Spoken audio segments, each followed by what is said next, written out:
Those of us who are on both committees get twice the time, is that correct? Divided by 2. Yeah, I see. Thank you. I figured. I did want to mention, there was some talk earlier about spouse employment, and Senator Sinema, Langford, myself, and Senator Fisher got a bill passed in the Senate about a month ago requiring the federal government to allow remote working for military spouses at any government agency. So that's a step forward. We need to get it through the further process, but it has been passed by the Senate. How much of this is legislation and how much is implementation? One of my life mottos is implementation is as important as vision. And it sounds like what we're really talking about today is implementation. And do you need new authorities? Do you come to us with recommendations for any changes to the law, additional funding or additional resources? Mr. Vazirani, do you need anything further from us, or do you have the authorities you need and it's just a question of working the system?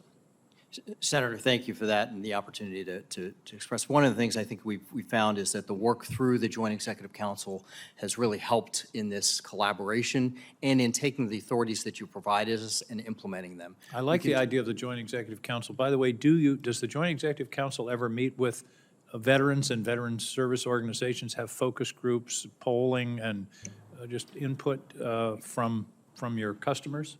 Senator, the working committees do have those kinds of engagements, and we do have them at the Joint Executive Council as well. We do bring people in to talk through ideas, so we continue to work that.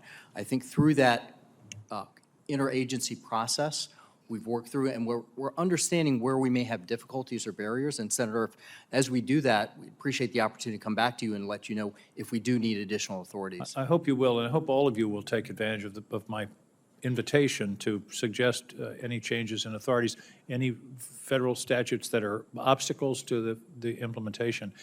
Here's a question that occurs to me. We're talking about TAP, which I understand is a mandatory program. What would the base commander do if a soldier skipped a mandatory weapons safety class? My suspicion is he or she would make sure they got to that class. Is this, again, an implementation at the base commander level? Senator, we continue to work through that and ensuring that the commanders who have the responsibility to balance the mission readiness along with care for the service member. And that's why we have the commander engaged at that 90-day point for that capstone to review how the service member is engaging. And as Mr. Bursler has indicated, we're creating that dashboard so that a commander can track how a service member. Something seriously wrong if 70% don't meet the one-year guideline. I mean, that's a serious problem, and it seems to me that's an accountability problem. So I hope that's a priority. We talked about credentialing. Isn't one of the issues with credentialing state laws, and to what extent are we able to work with states and state compacts? So if you learn to be a plumber or electrician in the military, you don't have to go out and spend a year going through a state process to get a license to be a plumber or electrician. Mr. Labor, about what's your view of that one? Raj was going to say something. I apologize there.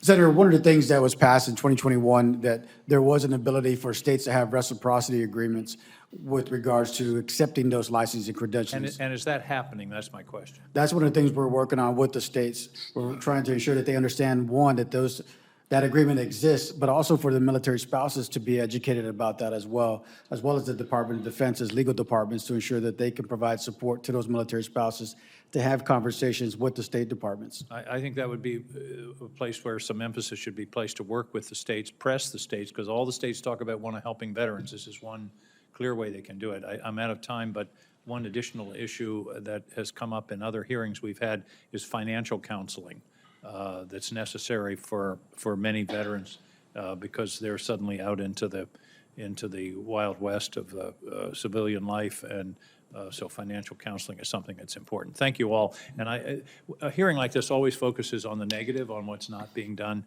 You all are doing a lot, and I just want you to know that we appreciate it. Thank you. Thank you, Mr. Chairman. So